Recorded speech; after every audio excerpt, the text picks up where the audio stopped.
துரை கருணா தற்போது தொலைபேசி வாயிலாக நம்மோடு இணைந்திருக்கிறார். வணக்கம் திரு துரை கருணா. திமுக தலைவர் கருணாநிதியின் உடல்நிலை குறித்து விசாரிப்பதற்காக பல்வேறு தலைவர்கள் அவருடைய கோபாலபுரம் இல்லத்திற்கு வந்து செல்கிறார்கள். உங்களுடைய கருத்தை பதிவு செய்யுங்க திரு துரை கருணா. தமிழக அரசியல் பொது வாழ்வில் மட்டுமல்ல, இந்திய அளவிலும் கூட ஒரு மிக மூத்த அரசியல் தலைவர் மரியாதைக்குரிய கலைஞர் கருணாநிதி அவர்கள். அவருடைய அரசியல் பாரம்பரியம் என்பது ஏறத்தாழ ஒரு 80 ஆண்டு கால அரசியல் பொது வாழ்வில் ஈடுபட்ட ஒரு மிகப்பெரிய தலைவர். உழைப்பு, தன்னம்பிக்கை, விடாமுயற்சி மூலம் அரசியலில் உச்சத்தை தொடலாம் என்பதற்கு ஒரு சாலச் சிறந்த உதாரணமாக அவர் திகழ்ந்திருக்கிறார். 14 வயதிலே தமிழ் கொடி ஏந்தி அரசியலுக்கு வந்த அவர் பல்வேறு சோதனைகளை எதிர்கொண்டு ஒரு மிகச்சிறந்த பேச்சாளராகவும், எழுத்தாளராகவும், கவிஞராகவும், ஒரு பன்முக தன்மை கொண்ட ஒரு ஆளுமையாக திகழ்ந்தவர். கடந்த ஓராண்டு காலமாகவே அவருக்கு உடல்நலக்குறைவு ஏற்பட்டு சிகிச்சையில் தான் இருந்து வருகிறார். அவருடைய அந்த வயதின் மூப்பு காரணமாக திடீரென நலிவு ஏற்பட்டதால் இன்று கட்சி மாச்சரியங்களை மறந்து, அரசியல் வேறுபாடுகள், கருத்து மாறுபாடுகளை கடந்து பலரும், பல்வேறு அரசியல் கட்சி தலைவர்களும் வந்து அவரை பார்த்து நலம் விசாரித்து செல்கிறார்கள். உதாரணத்திற்கு அதிமுகவும் திமுகவும் அரசியல் ரீதியாக ஒரு கடுமையான எதிர்வினை ஆற்றி இருந்தாலும் கூட துணை முதலமைச்சரும் அமைச்சர்கள் ஜெயக்குமார், தங்கமணி, வீரமணி போன்றோரும் பார்த்து நலம் விசாரித்து சென்றிருக்கிறார்கள். இது ஒரு அரசியல் நாகரிகம், அரசியல் பண்பாடு என்கிற அளவிலே இந்த சந்திப்பு நிகழ்ந்திருக்கிறது. இன்றும் கூட பல அரசியல் முன்னணி தலைவர்கள் வந்து அவரை சந்தித்து நலம் விசாரித்து சென்று கொண்டிருக்கிறார்கள். சிகிச்சை தொடர்ந்து நடைபெற்று வருவதாக மருத்துவத்துறை சார்பிலும் அவருடைய குடும்பத்தார் சார்பிலும் தெரிவித்து வருகிறார்கள். ஏறத்தாழ ஒரு 70-80 ஆண்டு கால அரசியல் பொது வாழ்வில் இருந்த அவருக்கு திடீர் உடல்நலக்குறைவு ஏற்பட்டு கடந்த ஓராண்டுகளாக சிகிச்சை பெற்று வருவார். நிச்சயமாக அவர் உடல் நலம் தேறி நல்ல முறையில் மீண்டும் அரசியலுக்கு வருவார் என்கிற எதிர்பார்ப்பு திமுகவினருக்கு மட்டுமல்ல, பொதுமக்கள் மத்தியிலும் இருந்தது. பல்வேறு காலகட்டங்களில் தேசிய அளவிலும் மாநில அளவிலும் அரசியல் சூழ்நிலைகள் மாறுபாடு ஏற்பட்ட போது அவருடைய முக்கியத்துவம் என்பது மிக அத்தியாவசியமானதாகவே இருந்திருக்கிறது. பல்வேறு பிரதமர்களை, ஜனாதிபதிகளை உருவாக்கிய ஒரு ஆற்றல் மிக்க அரசியல் தலைவராக இருந்திருக்கிறார். அவருடைய கலைத்துறையும் சரி, நாடகத்துறையும் சரி, அரசியல் பொது வாழ்வில் துறையும் ஒரு தனி முத்திரை பதித்த தலைவராகவே கலைஞர் கருணாநிதி அவர்கள் திகழ்ந்து வந்திருக்கிறார். நிச்சயமாக இந்த உடல்நலக்குறைவில் இருந்து அவர் தேறி வர வேண்டும் என்று பல்வேறு தரப்பினரும் தங்களுடைய விருப்பத்தை தெரிவித்திருக்கிறார்கள். அந்த அடிப்படையிலே நாமும் விரைவில் குணம் பெறுவார் என்று நம்புவோம். கருணா, நீங்க ஒரு பத்திரிகையாளர். திமுக தலைவர் கருணாநிதியின் அந்த பத்திரிகை வாழ்க்கை குறித்து சொல்லுங்க.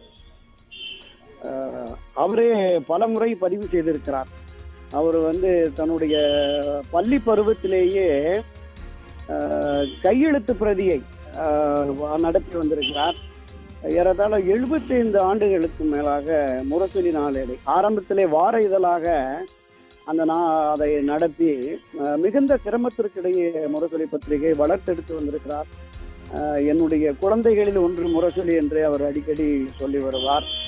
அதில் அவர் எழுதிய அந்த உடன்பிறப்பு கடிதம் என்பது தேசிய அளவிலும் சரி, சர்வதேச அளவிலும் சரி ஒரு மிகப்பெரிய கருத்தாக்கத்தை உருவாக்கி இருக்கும். அந்த தொண்டர்களை உற்சாகப்படுத்துவதில், தேர்தல் நேரமானாலும் சரி, நெருக்கடியான நேரமானாலும் சரி, தொண்டர்களை உற்சாகப்படுத்துவது அவருடைய எழுத்துக்கள் என்பது மிக தீவிரமான ஒரு உணர்ச்சிகரமான எழுத்துக்களாக இருக்கும். அவருடைய பத்திரிகை பணியிலே அவரே சொல்லியிருக்கிறார், அந்த வார இதழாக முரசொலி வந்த காலகட்டங்களில் தலையிலே எடுத்து சுமந்து சென்று ஊர்களுக்கு சென்று அதை விநியோகிப்பேன் என்றெல்லாம் சொல்லியிருக்கிறார். ஒரு கட்டத்தில் முரசொலியினுடைய விற்பனை தொய்வு ஏற்பட்ட பொழுது மிக உருக்கமாக முரசொலியிலே கடிதம் எழுதி ஒரு வாரம் நான் திடீரென இதை நிறுத்திவிட்ட உடனே திமுக தொண்டர்களுடைய ஒருவித பரபரப்பும் பதட்டமும் நிலவி மீண்டும் அந்த பத்திரிகையை கொண்டு வந்து நிலைநிறுத்தினார்.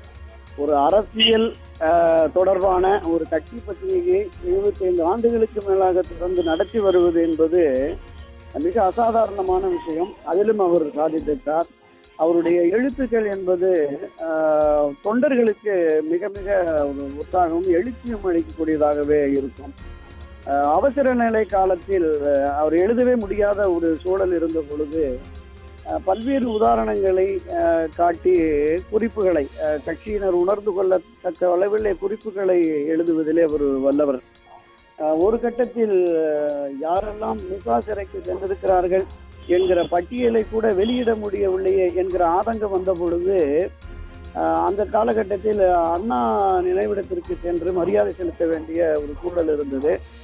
அண்ணா நினைவிடத்திற்கு வந்து மரியாதை செலுத்தாதவர்கள் பட்டியல் என்று ஒரு பட்டியலை வெளியிட்டு இவர்கள் எல்லாம் மிசா சிறையில் இருக்கா என்பதை மிக சூசகமாக எடுத்து சொன்னார். அதே போல பத்திரிகை துறையிலே அவர் ஆட்சி காலத்திலே கூட வருகின்ற பொழுது பத்திரிகையாளர்களை அரவணைத்து செல்லுகின்ற ஒரு பாங்கம் கூட அவரிடம் இருந்ததை நாம் பார்க்க முடிந்தது. திரு துரை கருணா, திமுக தலைவர் கருணாநிதியின் சினிமா துறையில் அவரின் பங்களிப்பு குறித்து சொல்லுங்க திரு துரை கருணா. அவர் நாடக உலகத்திலிருந்து திரையுலகத்திற்கு வந்து மறைந்த முன்னாள் முதல்வர் மரியாதைக்குரிய திரு எம்ஜிஆர் அவர்களுடைய மந்திரிகுமாரி படத்திலே தான் அவங்களுக்கு இருவருக்குமே ஒரு நெருக்கம் ஏற்பட்டது. அந்த மந்திரிகுமாரியினுடைய வசனம், அதைத் தொடர்ந்து ராஜகுமாரி போன்ற படங்களினுடைய போன்ற படங்களினுடைய வசனங்கள் ஒரு பெரிய தாக்கத்தை ஏற்படுத்தியது. தமிழ் திரையுலகில் ஒரு மாறுபட்ட வசனத்தை எழுதியவர் அவர்.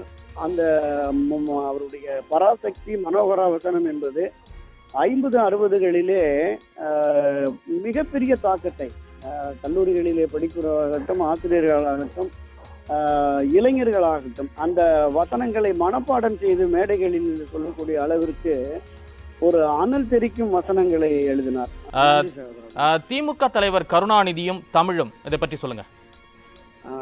அதான் அவருடைய தமிழ் நடை என்பதே 14 வயதில் இந்தி எதிர்ப்புக்காக அவர் எழுப்பிய சுலோகங்கள் முதல் அவருடைய எழுத்து பணி என்பது தொடங்கி இருக்கிறது. அவருடைய குரலோவியமாகட்டும், தென்பாண்டி சிங்கமாகட்டும், பொன்னர் சங்கர் கதையாகட்டும், பல நாவல்கள், சிறுகதைகள், சிற்றிலக்கியங்கள், நாடகங்கள், கவிதைகள் என்று ஒரு மிகப்பெரிய பன்முகத்தன்மை கொண்ட ஒரு எழுத்தாளராகத்தான் அவரை நாம் பார்க்க முடியும்.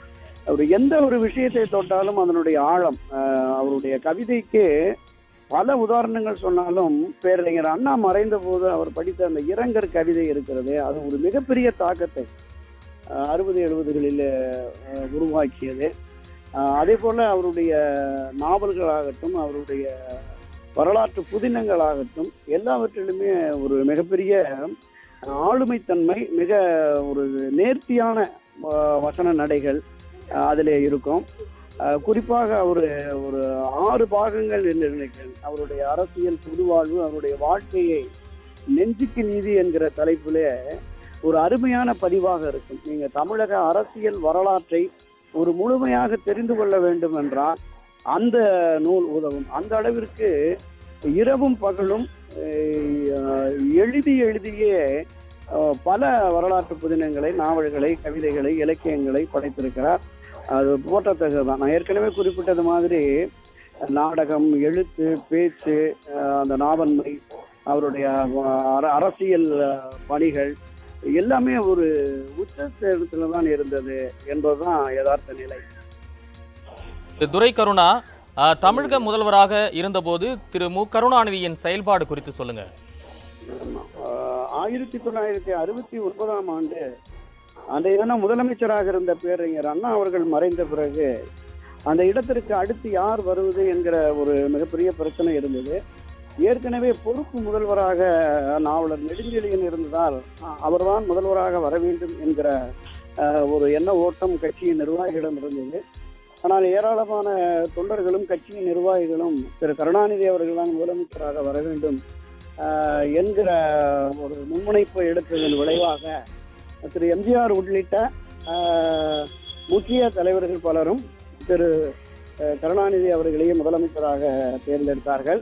1969ஆம் ஆண்டு அவர் முதலமைச்சர் பொறுப்பை ஏற்றார்.